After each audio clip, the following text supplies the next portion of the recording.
to hellhole on sea in the 1990s.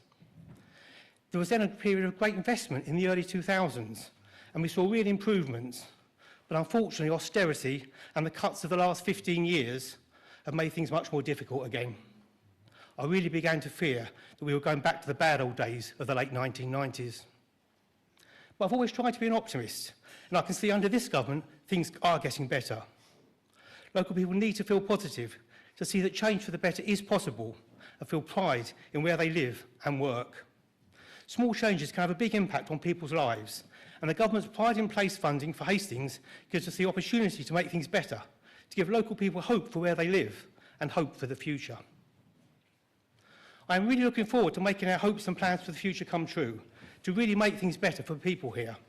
I absolutely believe we can deliver, and we should.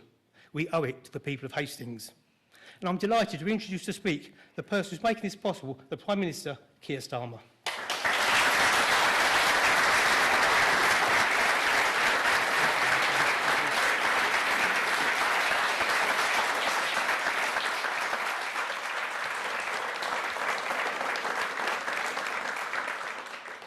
Thank you, Kevin. I want to begin by addressing some of the issues around the Mandelson case. I entered politics later in life. I did so after a career in the criminal justice system, including as Director of Public Prosecutions. I entered politics not for personal gain, not for status, and not to live a life detached from the reality that most people face. I entered politics because I wanted to change our country for the better, to make it fairer, safer, more secure. And I still believe that most people who serve in public life, whether as civil servants or elected politicians, do so for the same reason, because they believe in service, because they believe in duty, because they believe in the public good. But that is not why some people do it. And that is not why Mandelson did it. And that sense of duty only matters if the standards of public life are upheld. And in recent days, serious allegations and serious evidence has emerged concerning Mandelson's conduct, including his relationship with Epstein, a convicted sex offender. It had been publicly known for some time that Mandelson knew Epstein, but none of us knew the depth and the darkness of that relationship. What has come to light has raised serious questions. Information that was not known at the time of his appointment. Before he was appointed ambassador, Mandelson was asked directly about the nature of his relationship with Epstein. He was asked whether he had stayed at Epstein after his conviction. And when, later, further information came to light, he was asked whether he had accepted gifts and hospitality, about whether he had been fully transparent about the relationship.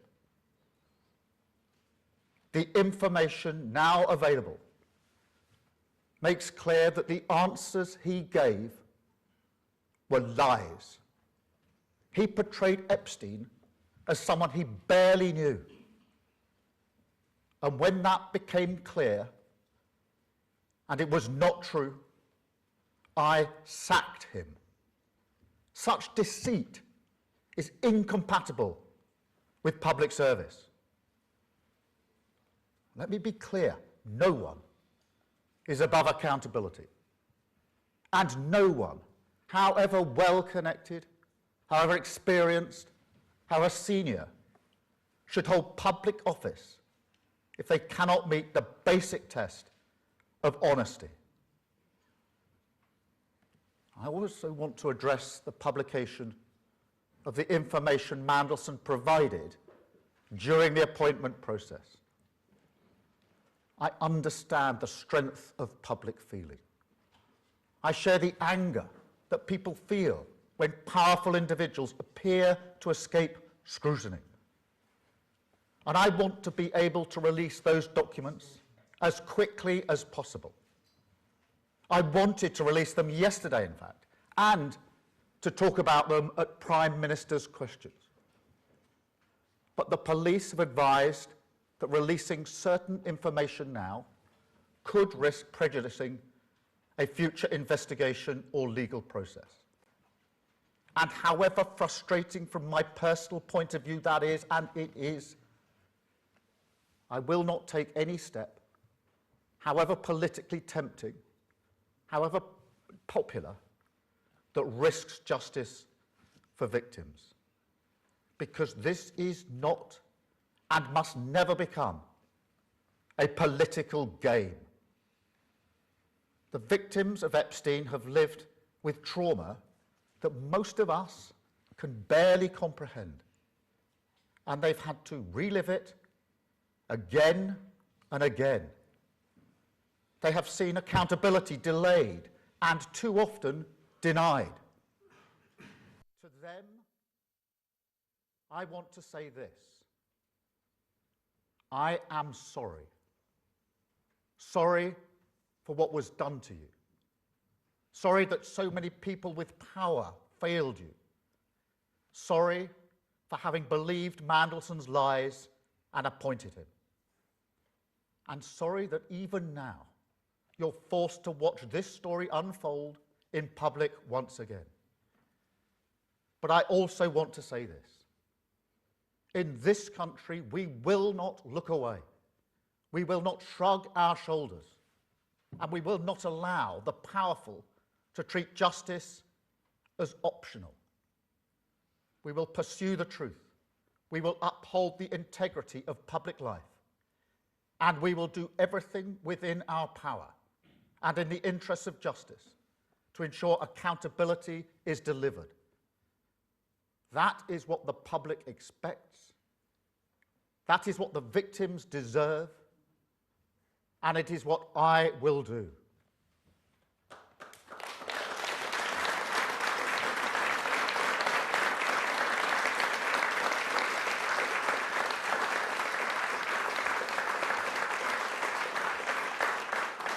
Now, I'm here today in Hastings for similar reasons.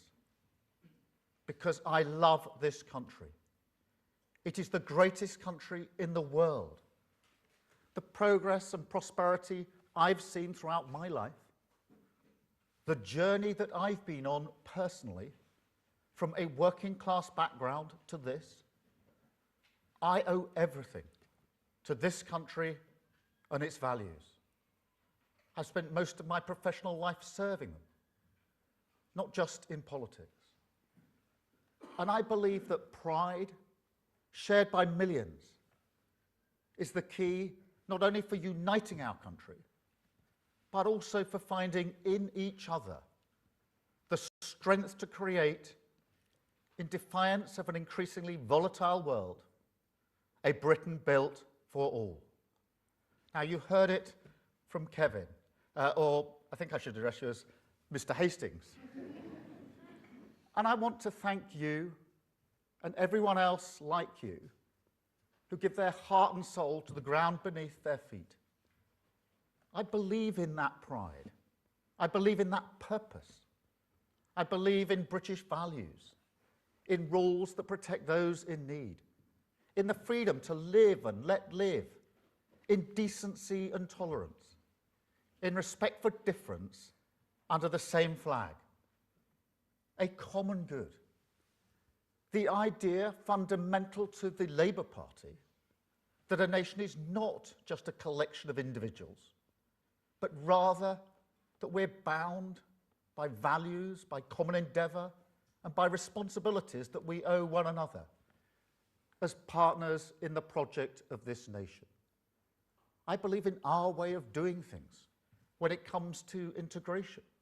A British way that has always been grounded in the fairness of the two-way street, in rights and responsibilities, in contribution, the common sense that says people who come here, who work hard, contribute to our success, embrace our rules, buy into this project, they can become not just citizens, but neighbours, friends, equals, part of us. But most of all, I believe that these values make us strong, that in a world that increasingly preys on weakness, I believe Britain is stronger as a tolerant, decent and respectful country.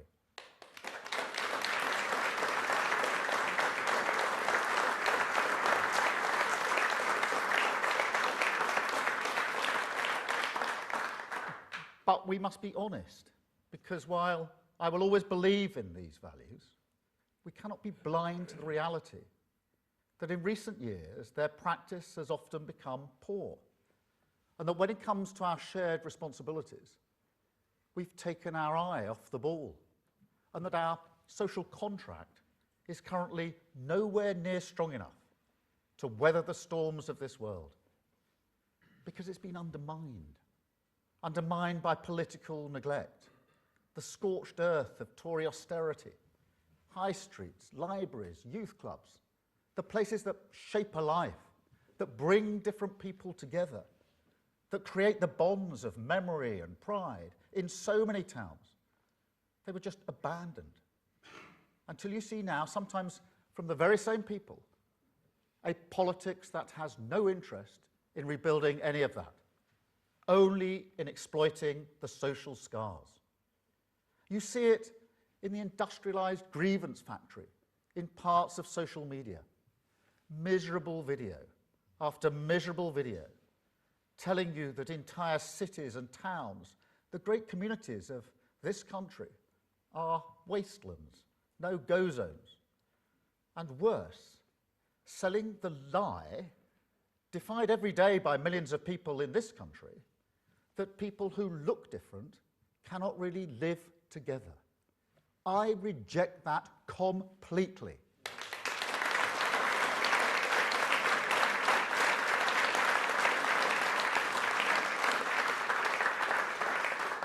And you see it in politicians, like the Reform candidate for Gorton and Denton, who look at people like Rishi Sunak, Shabana Mahmood, and presumably Marcus Rashford, Shirley Bassey, Anna Sala, and say they can't really be English or Welsh or Scottish because they are not white. An affront to British values as I see them.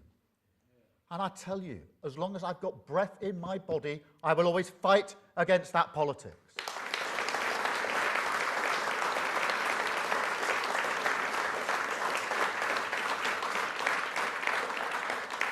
And on that, honestly, I never thought I would see the day when the Conservative Party would tolerate, for months, a man who went to Birmingham and said that the city had failed at integration because he didn't see enough white faces. That is a disgrace, and he should have been sacked months ago.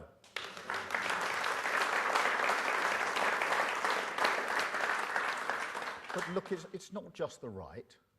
Britain's also been let down by a mindset on the left of politics that is either too slow to defend core British values or that ducks the challenge of integration entirely, clinging to a kind of remote liberalism that is content merely to dispense transfers and targets from Whitehall, rather than nurture pride, belonging and responsibility from the ground up in our communities.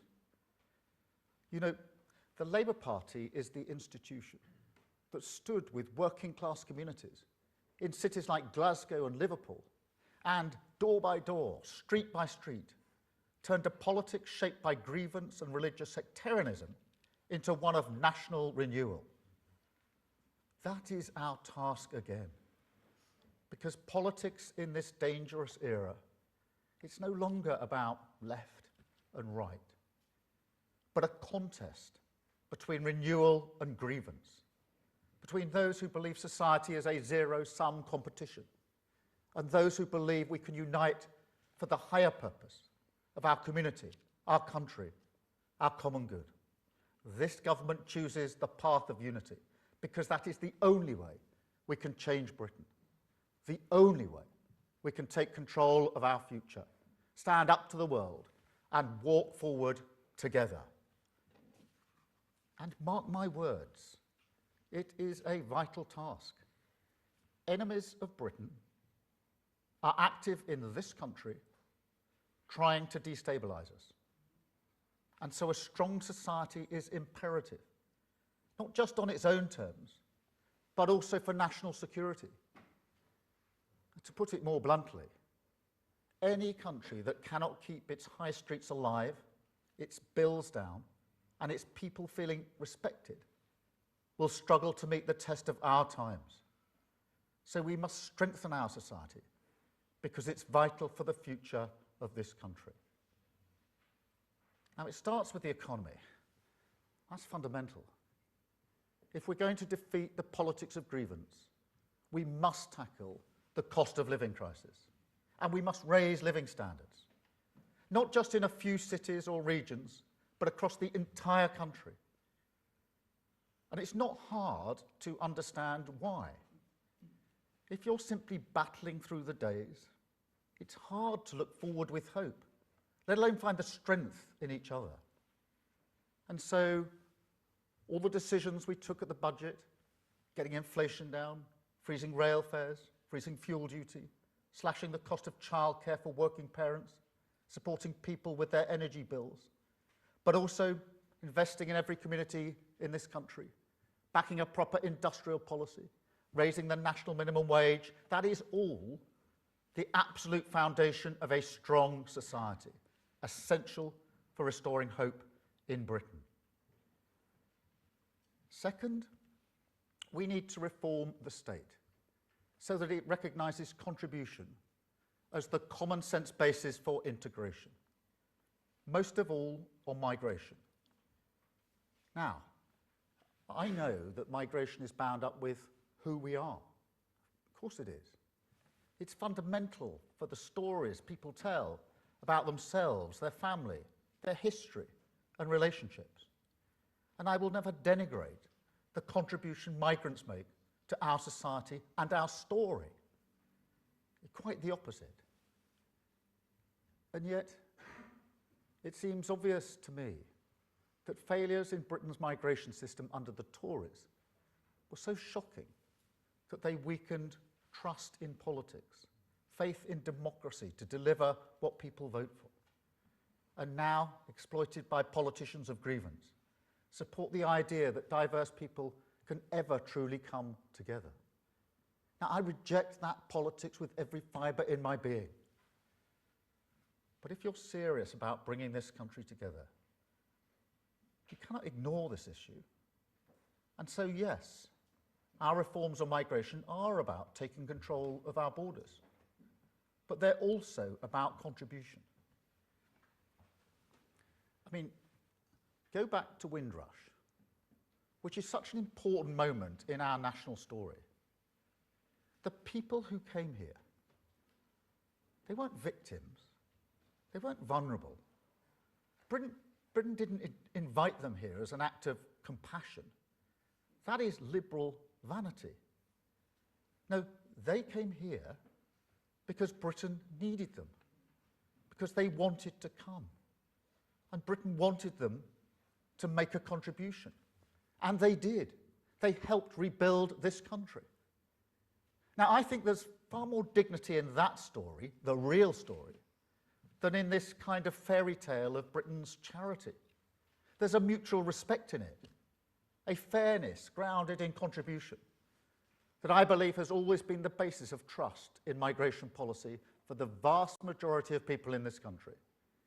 And so our reforms to migration, they will boost integration, they will restore trust, and they will help return us to a situation where the migration policy cannot be exploited by people who think that whiteness is the same thing as Britishness. And third, we need to be more vigilant in asserting British values and call out those who want to divide us, whoever they are. Now, obviously, that goes for any form of extremism, whether that is extreme right ideologies and their hatred of Muslims, or Islamist ideologies and their hatred of Britain and Jews. But it also means we've got to fight a more insidious, passive tolerance. I mean, it's not hard to support the just cause of a Palestinian state without being anti-Semitic. Millions of people do that, and I'm one of them. It is the policy of this government and this country to recognise Palestine. And yet, on the marches that supposedly support that cause, you will often see clearly racist banners, anti-Semitic hate, a fact that leaves a minority community in this country scared and intimidated. A community which, let us not forget, suffered the most recent terrorist attack on these shores. How can that be right for a country with values like ours? How can it be right to turn a blind eye to racist hatred of any kind, whether victims are Jews, Muslims, or any minority? It can't. And so, frankly, we do need to be much clearer as a society about what we expect of people and the responsibilities that come with rights. And that means much stronger powers to the Charity Commission to shut down charities that promote extremism. It means tougher regulation of homeschooling, because schools are so important for integration. And so we need a higher bar for people who want to opt out of that responsibility. And it means we need to improve across the state English language provision. Now, it's a simple argument. Everyone who comes here, who lives here, should have an opportunity to learn English, because it's essential for participation in our society. And so they should be expected to learn English. And yet, for years, we've simply not asked people to do that. That is a recipe for exclusion. And frankly, for people being vulnerable to abuse and exploitation. So we will change that. And we will stand united and together against any individual or organisation that does not want to shoulder the responsibility of British values. Fourth and finally, we've got to reverse the devastating decline in our communities. Give power, agency and control to people who want to improve their community. Now, you can see the signs over here, Pride in Place, led by you, backed by the government. That is a £5 billion programme with an extra £800 million today, investing in 284 neighbourhoods in every corner of our country, including here.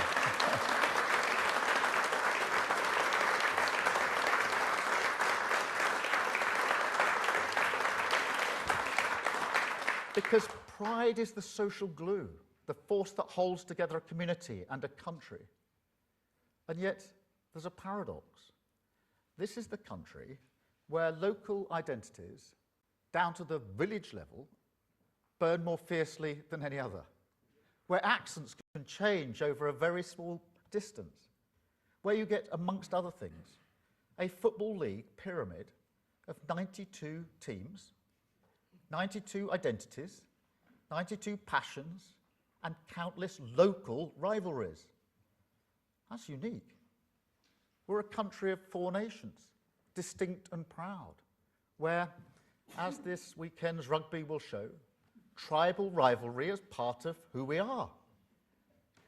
And yet 4 nations who time and again run through the fire together, a country forged by the solidarity of working people.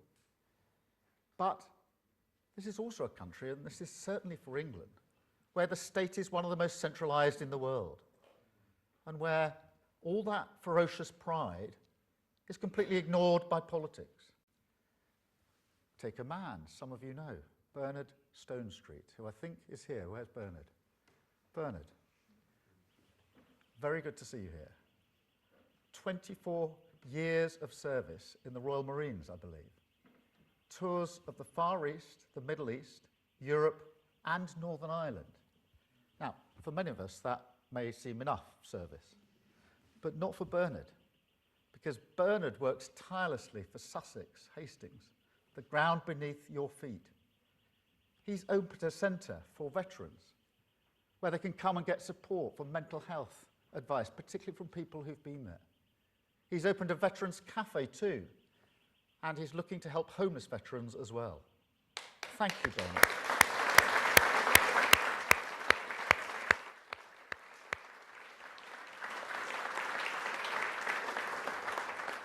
Or what about Miranda, who got so fed up with fly tipping and litter in Edinburgh that she started picking it up herself? And then, when people started saying they wanted to help, she set up litter busters. Now their community is cleaner, and that may not sound like a lot, but it makes a huge difference. It changes how you feel about your town, your future, even your country, when you look out the window and see that people care. Now, ask yourself this question. Wouldn't politics be better if we truly backed that kind of pride? And this is what the Tory Levelling Up scheme never really understood. Yes, people want investment, and this government will back them. We're rebuilding our public services, opening new nurseries, breakfast clubs, health centres, investing in community infrastructure. But investment is a means and not an end. It's about power as well as pounds and pence, a way for communities in an insecure world to take control of their own fate. So let's regenerate the town centre in Bexhill. Let's bring a dance and arts centre to the Grimsby Docks. Invest in the youth centre in Rhyl. Run bingo nights in Coleraine. Clean up Coke Bridge. Create better sports facilities right here in Hastings. But most of all, let's do it together. Because I've always believed that people with skin in the game make better decisions about their community and their future. And so that is what we will do. A programme that backs people to change what matters to them. The very definition of a two-way street. A partnership of pride. That is how the state should work. And with my government, it will. Because I tell you, if you want to know where hope lives in Britain, it's in our communities. That is where people come together. It is where you will find our common good. And that is where we will discover once again the courage in each other. Communities backed by the state, fired up by pride, taking responsibility for the renewal of this great nation. So, whatever your politics, if you're proud of your community, join us, because this is a cause that will give you control over your future, strengthen us on the world stage, create a Britain truly built for all, and show, in defiance of the politics of grievance, that we can walk forward together. Thank you very much indeed. Thank you.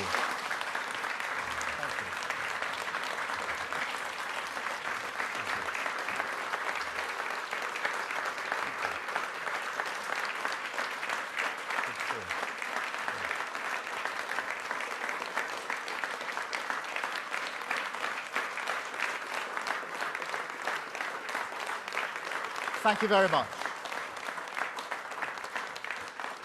I'm now going to take a number of questions from the media. Can I start with Chris from the BBC? Chris. Thank you. Chris.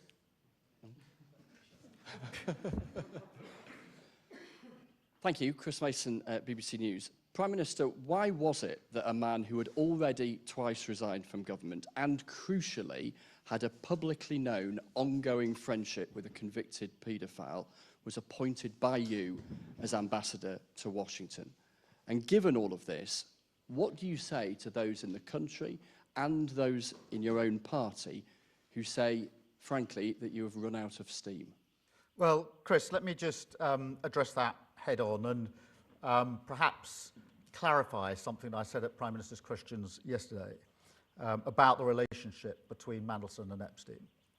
Because what I meant was it has been known publicly for some time that they knew each other. And that is precisely why, when we were going through the appointment process for the ambassador role, we asked questions about the nature and extent of that relationship. And what I didn't say yesterday, partly inhibited by the approach of the police, is that that is precisely why those questions were asked. Questions about the nature and extent of the relationship, whether Mandelson had stayed, as was suggested, at Epstein's premises. And the answers given to those questions were intentionally intended to create the impression that Mandelson barely knew Epstein, deliberately to create that impression. I had no reason at that stage to think that was anything other than the truth, and therefore we proceeded. What I learned in September was that it was not the truth, when further emails came to light, I think Bloomberg. And having asked some further questions, including questions about whether Mandelson received gifts and benefits and hospitality, and the nature of the relationship, I sacked Mandelson from the role. Now, I regret making the decision to have appointed him in the first place. Had I known at the time what I know now, or knew in September, I'd have never done it. And that's why today I've apologised for the fact that I appointed him in the first place and I believed his lies. Thank you very much, Chris. And look, we're moving forward as a country. Today, you've just heard the speech about Pride in Place, one of the most important projects that we're running, that will put money in communities right across the country. And that is the driving purpose of this government, changing lives for the better, focusing on Pride in Place, where people live in their own communities, and making sure we're utterly focused on the cost of living. Thank you, Chris. Beth, can I come to you? Thank you. Thank you, Prime Minister. Prime Minister, we can all hear your anger, your regret, and most importantly, your apology to victims of Epstein for appointing Mandelson as your US ambassador. But look, whatever he said or didn't say, it has proved a catastrophic error of your judgment to put him back into your government. Some of your MPs believe you must take responsibility for this in order to restore trust in politics amongst the public. And some are saying publicly now that you should stand down because your positions become untenable. Why are they wrong? Thank you. Well, Beth, as I've said a number of times, I regret the decision to appoint Mandelson as ambassador. He was asked questions about the nature and extent of his relationship with Epstein, and he told lies. I had no reason at the time to know they were lies. Subsequently, I found out them to be lies. And this week, we found out way beyond the lies that we found out in September. We found out what he was up to in the aftermath of the 2008 crash, when most of the government and most of the country was doing its level best to make sure people didn't lose their jobs, their livelihoods, and their savings. And at that time, he chose to disclose sensitive secrets to Epstein, almost simultaneously as receiving them. And that is what I meant when I said earlier about the deceit and the standards that I stand for in public life. Yes, at the time I appointed him, I got answers from him which I believed to be true. He painted a picture of barely knowing Epstein. I didn't know that was lies at the time. I regret I didn't know. I've apologised for the fact that I appointed him in the first place, having believed those lies. Thank you, Beth. Robert. What do you say to your MPs? Some are publicly saying this morning they think your position is untenable. Please, directly, what do you say to them? Firstly, let me say I understand their anger and frustration. I am angry and frustrated like them, because nobody wants to see these deceits in public life. They are angry about his association with Epstein, as am I. They're angry about what he did at the tail end of the last Labour government, and frustrated, as am I, that the full information of what was asked and answered when he was appointed can't be in the public domain. That is frustrating. As I say, I had hoped to deploy some of that at PMQs yesterday because I wanted people to know what was said and what I received, but frustrating that can't be done. So I understand their frustration, but we must remain focused on what we were elected into government to do, which is to change this country for the better for millions of people, and that's what we will do. And today, in Pride in Place, what we've done on the economy are examples, but only examples of what we're doing. Thank you, Beth. Robert, well, hang on, Robert, ITV. Prime Minister, time and again during the general election campaign, you promised to end chaos in politics. You failed miserably, and there is no one to blame but yourself. If your MPs were to decide that they wanted another leader, and if somebody else put themselves forward as leader, would you fight that? Well, Robert, I was elected on a mandate in 2024 to change the country for the better, and that is what we're doing.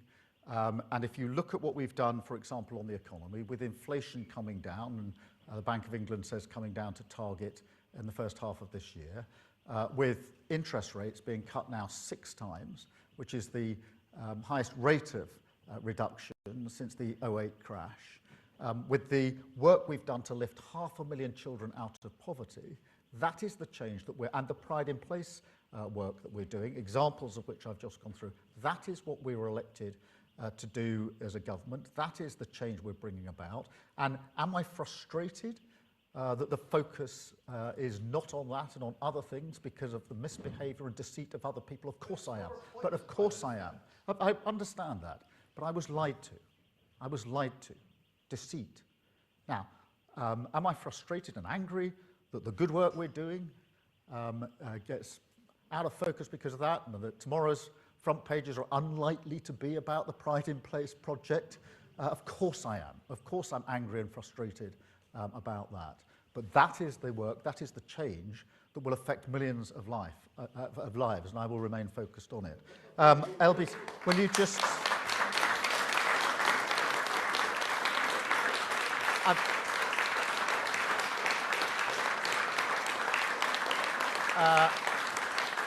I've got Natasha from LBC. Natasha from LBC. Prime Minister, you mentioned national security in your speech just now being vital for our future. Donald Tusk has said Poland will launch an investigation into links between Jeffrey Epstein and Russian intelligence. Would you like to do the same? And on Mandelson, obviously you are a distinguished lawyer. I think the question many of our listeners and viewers have is, when you had that evidence about Lord Mandelson handed to you, why did you then believe him? Just on the first point, I think whether it's Poland or elsewhere, we're obviously always working with our allies on any issues of national security. On the question of why, look, the questions were asked of Mandelson, and he provided answers to those questions. They were about the nature and extent of his relationship with Epstein. They were about issues such as, did you stay at the premises? Because that was in the public domain. That was something we needed answers to. When he provided answers to that, I had no reason to believe he was telling anything other than the truth. In September, Bloomberg produced some emails which made it clear to me and others that what I'd been told at the time was clearly not truthful, which is why I sacked him. What we've learnt this week is the further deceit that has been carried out in relation to government secrets that were released during the very course of the recovery when the government was working so hard to the 2008 crash. But I believed what he said to me. I regret that. I apologise for having believed him. He gave answers to the questions that were asked of him. I assumed and treated those answers as true. That was obviously a mistake. Thank you. I've got Sophia from Sun. Thank you, Prime Minister. You've spoken passionately today about victims and apologised to them. So I have to ask, even though you did not know the full extent of Mandelson's ongoing friendship with Epstein, it was never a good look at the time. Did you not personally have any reservations whatsoever about what you did know about that ongoing friendship? Any doubts, any curiosities? And do you feel confident you can ride out this storm? Well, the original, there was a due diligence exercise that culminated in questions being asked because I wanted to know the answer to certain issues. That's why those questions were asked. The answer to those questions were not truthful. There was then, I should add, security vetting carried out independently by the security services, which is an intensive exercise that gave him clearance for the role, and you have to go through that before you take up the post. Clearly, both the due diligence and the security vetting need to be looked at again. I've already strengthened the due process. I think we need to look at the security vetting, because it now transpires that what was being said was not true, and had I known then what I know now, I'd never have appointed him in the first place. In relation to your question, I was elected in with this Labour government to bring about change for millions of people. That's what I intend to do. The examples today are only examples of the pride in place. That makes a massive difference to so many communities, and it's not just a question of the money we're putting into communities, it's the power we're giving to them to make the choice over what the money is used for, which is vitally important. And the work we're doing on the economy to stabilise it, which is what we've done, will be to the huge benefit of millions of people across the country. Can I have Dave from the Mirror, please? Dave. Dave back from Mirror. Could I just clarify on the basis of what you said today and what you said yesterday? What was your understanding of what the relationship between Mandelson and Epstein was? I mean, were you under the impression then that he had completely broken off contacts, friendship at the point of conviction? And at the point you knew that there had been a relationship in the past, you knew that this was potentially a very dangerous situation that could come back to haunt you. Did you, as it were, make a deal with the devil that you knew that this could be damaging, but at the same time Donald Trump is equally sort of impacted by this? No, the questions were precisely to get to that question of what was the nature and extent of the relationship, and then details about places he may have stayed. And the picture painted, the impression deliberately given by the information that was provided and the information that wasn't provided. So the information that was provided and that which wasn't was deliberately intended by Mandelson to make my team believe that he barely knew Epstein. That's the picture he painted. That was a lie, but that's the lie that he painted, and that's the basis on which we made our decision. Can I have Kieran from The Guardian? Thank you, Prime Minister. Kieran Stacey from The Guardian. Prime Minister, I wanted to read out some of the things that Labour MPs have told us in the last 24 hours about you.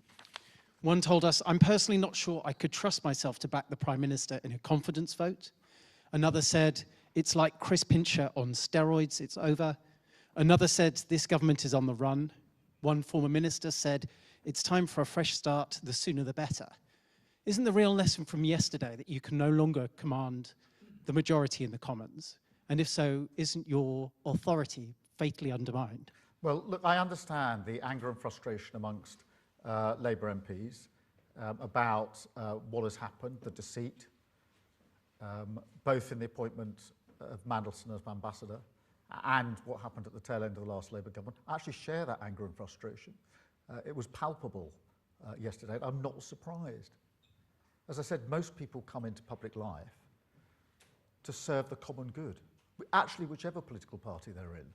And we may have different approaches, different politics, different ideologies, but the vast majority of people come into public life to do their best to improve their communities, to improve their country. And so when people who've been elected into power with that mindset find out that somebody else who's held a position of power does not share that mindset, has undermined it, they're angry and frustrated, not just at the deceit and the lies in the individual cases, but because they know it undermines what they stand for, the politics that they believe in. Now, I understand that, but we are changing this country for the better.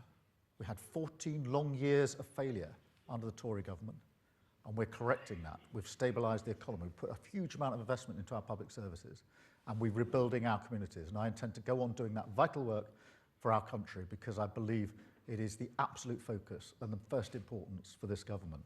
I've got Hugo from the Eye. Thank you, Prime Minister. Hugo Jive from the Eye paper. You've talked today about what you see as some of the successes of your government, including the Pride in Place programme. You've also issued a warning about the prospect of a reform or conservative government, which you say would undermine national cohesion. Is your message to your own MPs who are now sceptical about your leadership that removing you would destroy the work your government's done and make a reform-led government more likely? My message is that every minute we spend talking about anything other than the cost of living, pride in place, how we stabilise our economy, and how we make the massive argument that we need to make, the argument of our time, that we must unite this country, understand that to be British is to be tolerant, reasonable, compassionate, and diverse, and fight for it against the toxic division of reform. Every minute we spend not talking and focusing on that is an absolute minute wasted. Thank you very much indeed. Thank you all.